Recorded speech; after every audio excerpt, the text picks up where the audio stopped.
Welcome back to my channel. मैं रेवती ऐश्वर्या आप सभी लोगों के सामने एक और नई पास्ट लाइफ रिग्रेशन की केस स्टडी को लेकर आ गई हूँ। आज की वीडियो की स्टोरी बहुत ज़्यादा इंटरेस्टिंग है, जिसे सुनकर ना सिर्फ आप लोगों को बहुत अच्छा फील होगा बल्कि बहुत कुछ सीखने को भी मिलेगा। सबसे पहले इंट्रोडक्शन स्टार्ट करूँगी। तो जैसा कि आप लोग मेरे बारे में जानते हैं, बाय प्रोफेशन मैं एक टैरोट कार्ड रीडर और पास्ट लाइफ रिग्रेशन थेरेपिस्ट हूँ। ऑनलाइन मैं टैरोट सेशन और पास्ट लाइफ के सेशन को प्रोवाइड करती हूँ। तो दोस्तों चलिए वीडियो को आगे लेकर चलते हैं और अपनी इस केस स्टडी को शुरू करते हैं। आज की जो कहानी है वो एक ऐसी महिला की है जिनके दोनों पैरों के तलवे में मोटे मोटे फूड कॉर्न हो गए थे। जिन लोगों को फूड कॉर्न क्या होता है ये नहीं पता है, तो मैं थोड़ा बता दूं कि पैरों के तलवे में कहीं कहीं पर मोटे मोटे सेल्स जमा हो जाते हैं और वो फिर सेल्स हार्ड होकर एक राउंड शेप ले लेते हैं, जो कि बहुत पेनफुल होते हैं। जब कभी भी ऐसा व्यक्ति चलना फिरना चाहता है तो उसे बहुत दिक्कत होता है। जैसे ही उसका पाँव ज़मीन पे टकराता है या ज़मीन पे वो रखता है तो उसको बहुत प्रॉब्लम होती है, बहुत पेन होता है। इस महिला की भी यही प्रॉब्लम थी। इन्होंने इस प्रॉब्लम को ठीक करने के लिए बहुत उपाय किए, बहुत सारी दवाइयाँ खाई, एलोपैथिक, होम्योपैथिक, लेकिन किसी भी चीज़ से ये प्रॉब्लम हमेशा हमेशा के लिए नहीं जा रहा था। जबकि कुछ टाइम के लिए इनको हीलिंग मिलती थी, कुछ टाइम के लिए वो फूड कॉर्न गायब हो जाता था, ठीक हो जाता था, लेकिन वापस से आ जाता था। कई बार ये डेड सेल्स भी निकलवाती थी पैरों के, ताकि वो फूड कॉर्न गायब हो जाए, उसके सारे डेड सेल्स निकल जाए, लेकिन वो भी एक टेम्परेरी ही रिलीफ मिलता था इनको। बहुत सालों से जब ये प्रॉब्लम झेलते झेलते इनको इसका कोई भी परमानेंट सॉल्यूशन नहीं मिला, तो इन्होंने डिसाइड किया इसके पीछे छुपे हुए राज को जानने की, कि आखिर इनके पैरों में ये फूड कॉर्न इतने सालों से कम 5 से 6 सालों से ये इस पेन को झेल रही थी। तो ये जानना चाहती थी कि ये प्रॉब्लम मुझे ही क्यों, मेरे ही पैरों में क्यों, और क्या रीज़न है इसका। जब पास्ट लाइफ का सेशन हुआ तो उसमें इन्हें पता चलता है कि पास्ट लाइफ के अंदर ये एक कश्मीर जैसी जगह पे अपने आप को देखती हैं, मल्टी कलर के घाघरा चोली में और सिल्वर के मोटे मोटे से कड़े हाथों में और पैरों में पहने हुए खुद को देखती हैं। लंबे घने बाल, लंबी सी चोटी और छोटी छोटी पहाड़ियाँ आसपास देख रही थी, जिसपे ये अपने भेड़ों को, जी हाँ दोस्तों, इनके पास 16 भेड़ें थी उस पास्ट लाइफ के अंदर जो इन्होंने देखा था। और इन्होंने अपने हाथों में एक मोटी सी लकड़ी देखी। जब क्वेश्चनिंग हुई कि आप कैसा फील कर रहे हो, तो इन्होंने बहुत ज़्यादा अकेलापन, उदासी और लाचारी महसूस की, जैसे कि इनके लाइफ में अब कुछ भी करने के लिए नहीं है, बस एक एक दिन ये किसी तरीके से काट रही हैं। जब इनको और इनके बचपन में ले जाया गया, इनकी पूरी लाइफ को एक्सप्लोर कराया गया, तब इन्होंने महसूस किया कि बचपन तो बहुत अच्छा था, बहुत प्रेम भाव था, परिवार में मदर, फादर और एक छोटा ब्रदर भी था। एक छोटा सा मिट्टी का घर था जिसमें बहुत सुखी ढंग से ये पूरे परिवार के साथ रहती थी, बहुत खुशियाँ थी परिवार में, अनलेस ये जब तक 14 साल की हुई। 14 साल की होते ही इनके जीवन में एक काला चैप्टर आया, जिसने इनकी जीवन को बिल्कुल फुल स्टॉप लगा दिया। ऐसा क्या हुआ था 14 साल में जिसकी वजह से इनका जीवन वहीं पे थम गया। तो दोस्तों सेशन जैसे जैसे आगे बढ़ता है, चीज़ें रिवील होती हैं और हमें ये पता चलता है कि 14 साल की एज में ही कुकिंग वगैरह इनको सिखा दी गई थी। बचपन से इवन कहना चाहूँगी कि इनको कुकिंग सिखा दी गई थी। तो ये अपने आप को जब 14 इयर्स की एज में देखती हैं, तो ये देखती हैं कि मिट्टी का चूल्हा है जिसमें लकड़ियाँ जल रही हैं, कढ़ाई के अंदर तेल खौल रहा है और उबल रहा है, और उसके अंदर ये पूड़ियाँ डाल रही थी। बहुत ही खुशी खुशी ये पूड़ियाँ तल रही थी कि अचानक से इनका ध्यान थोड़ा सा भटकता है और ये माँ की बात सुनने के लिए पीछे मुड़ती हैं, यानी अपना फेस पीछे करती हैं और अपने हाथ से पूड़ियाँ तलना कंटिन्यू कर रही थी। तभी इनका हाथ कढ़ाई के हैंडल पे लगता है और थोड़ा सा तेल, बिल्कुल थोड़ा सा तेल छलक कर इनकी बॉडी के लेफ्ट साइड पे आ जाता है और लेफ्ट साइड का जहाँ जहाँ पे वो तेल गिरा था वो एरिया पूरी तरीके से वो जल जाता है, क्योंकि वो तेल बहुत ज़्यादा उबल रहा था, यानी बहुत गर्म था। तो जहाँ जहाँ पे वो तेल की छींटे पड़े वो एरिया पूरी तरीके से जल गया। और क्योंकि वो बहुत ही पुराना ज़माना था, इतना ज़्यादा फैमिली अमीर नहीं था, इतना ज़्यादा डॉक्टर दवाइयाँ उपलब्ध नहीं थी इनके पास, ना ही उस ज़माने में कोई ऐसा इलाज था जिसकी वजह से ये बहुत जल्दी हील हो पाती। तो ये बेड रिडन हो गई और नॉर्मल आयुर्वेदिक नेचुरल जो जड़ी बूटियाँ होती है उनसे ही इनका इलाज चलता रहा, जो कि काफ़ी स्लो प्रोसेस था और काफ़ी ज़्यादा टाइम टेकिंग प्रोसेस था, जिसकी वजह से इनका जो जख्म था उसमें इनको इन्फेक्शन हुआ। छोटा सा जख्म बढ़ते बढ़ते बहुत ज़्यादा बढ़ गया और ये करीबन 1 साल तक बेड रिडन ही रही। जो परिवार, जो माता पिता और जो भाई इनसे इतना प्रेम करते थे, इनकी इतनी देखभाल और इलाज करा रहे थे जड़ी बूटियों से, अब धीरे धीरे वो भी हिम्मत हार चुके थे। उनको समझ आ चुका था कि अब ये ठीक नहीं होने वाली है, ना इसकी शादी होगी, ना इसे कोई पसंद करेगा, इसका जीवन अब यहीं पे खत्म हो चुका है। उन्होंने बिल्कुल गिव अप कर दिया। अपने माता पिता को देखकर उन्होंने भी अपनी लाइफ को गिव अप कर दिया।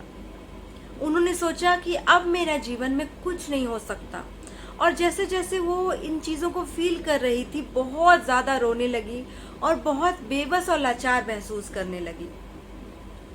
धीरे धीरे माता पिता ने इनके छोटे भाई की शादी कराने की सोची, क्योंकि उन्होंने तो यही सोचा कि अब इसकी शादी तो हो नहीं पाएगी, कौन करेगा इससे शादी। क्योंकि वो ज़माना कुछ ऐसा था कि ऐसे जब कंडीशन में आप हो तो आपको कोई भी अपने घर की बहू नहीं बनाना चाहता है। लोग इतने ओपन माइंड नहीं थे इन चीज़ों को लेकर। भाई की जब शादी होती है, बहू घर में आती है, तो सिचुएशन और भी ज़्यादा वर्स हो जाती है। इनके साथ और भी ज़्यादा इग्नोरेंस और दुर्व्यवहार होने लगता है। इनको एक मरीज से ज़्यादा कुछ और नहीं समझा जाता। ये परिवार की बेटी थी, जो माता पिता इतना प्यार करते थे, वो अब इनको एक बोझ की तरह समझने लगे थे। और धीरे धीरे ऐसे जब समय बीत रहा था तो इनके भाई ने अब इनको बुरा भला कहना शुरू कर दिया, जिसे सुनकर इनके दिल पे पत्थर जैसा दुख इन्हें महसूस हो रहा था कि मैं मर क्यों नहीं जाती, मैं क्यों इनके ऊपर बोझ बनी हूँ, मैं क्यों ये जीवन जी रही हूँ, इस जीवन को जीने का क्या फ़ायदा है। धीरे धीरे अब उन जड़ी बूटियों के इलाज से इनका घाव भी धीरे धीरे भरना शुरू हो रहा था। जब इन्होंने चलना शुरू किया और कोशिश की तो पता चलता है कि ये तो अब चल भी नहीं पा रही हैं, बिल्कुल भटक भटक के चलती हैं। उस हालत में भी ये घर का सारा काम करती थी, भेड़ों को चराने के लिए ले जाती थी, ताकि इनको थोड़ी सी रिस्पेक्ट और एक्सेप्टेंस मिले फैमिली से।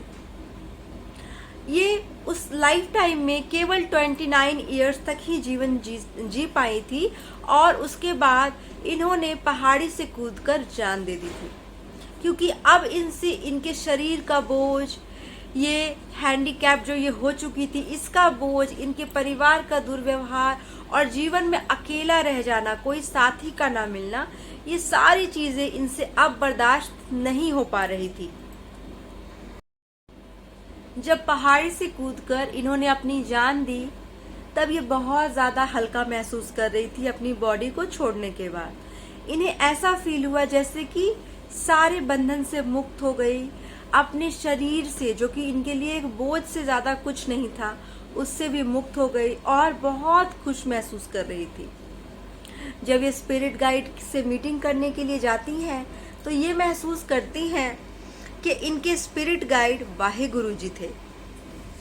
वाहे गुरु जी जब इनके सामने आते हैं, वो एक पंजाबी लॉर्ड थे, जो कि गुरु नानक देव जैसा उनका चेहरा था। उनको ये वाहे गुरु जी कहकर बुला रही थी और उनसे इनको गाइडेंस मिली कि ये लाइफ तुम्हें इसलिए मिली थी क्योंकि तुम्हारे बहुत सारे ऐसे बुरे कर्म थे जिसका पश्चाताप तुम्हें अपने शरीर पर लेकर करना था।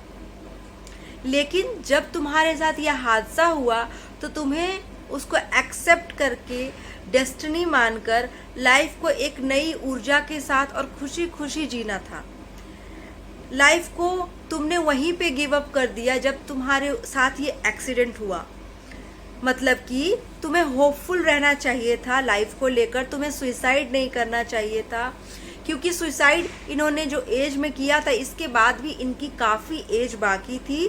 करीबन 53 इयर्स का ये एज लेकर धरती पर आई थी, जिसको इन्होंने 29 इयर्स की एज में ही ख़त्म कर दिया। तो बचे हुए जो इनकी एज थी और प्लस कई 100 वर्ष तक ये प्रेत बनकर ही भटकती रही, क्योंकि इन्होंने आत्महत्या जैसा संगीन अपराध और पाप किया था। तो दोस्तों, मेरे बहुत सारे सेशंस में मैंने ये नोटिस किया है कि जब कभी भी कोई क्लाइंट अपनी लाइफ से तंग आकर सुसाइड करते हैं तो उनको आने वाला बहुत सारा जीवन धरती पर प्रेत बनकर ही भटकना पड़ता है।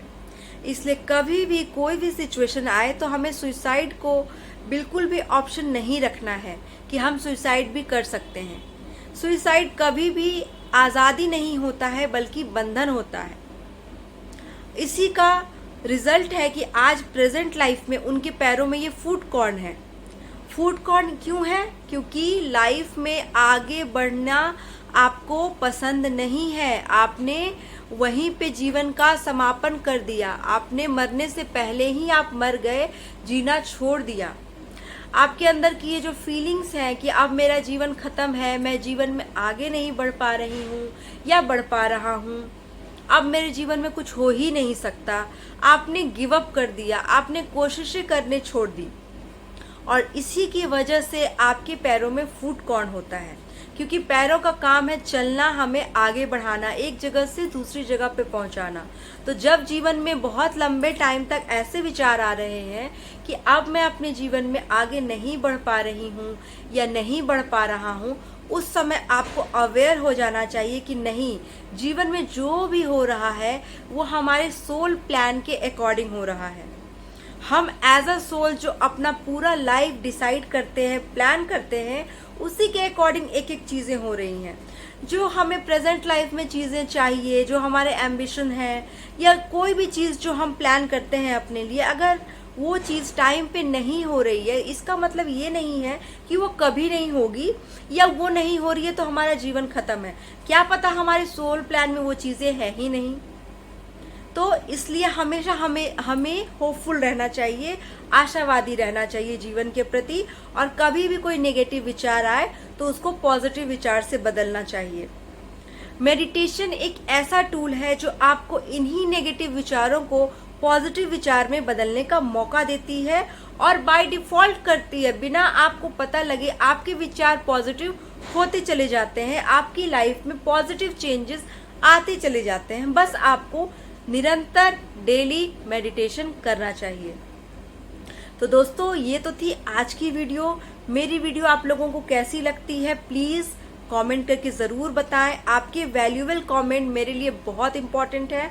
और अगर वीडियो अच्छी लगती है तो प्लीज़ एक लाइक बटन दबाएं, चैनल को सब्सक्राइब करें अगर आप इस तरह की वीडियो के शौकीन हैं और चाहते हैं कि आगे और इस तरह की वीडियोस मैं अपलोड करूं, तो प्लीज़ चैनल को सब्सक्राइब करें।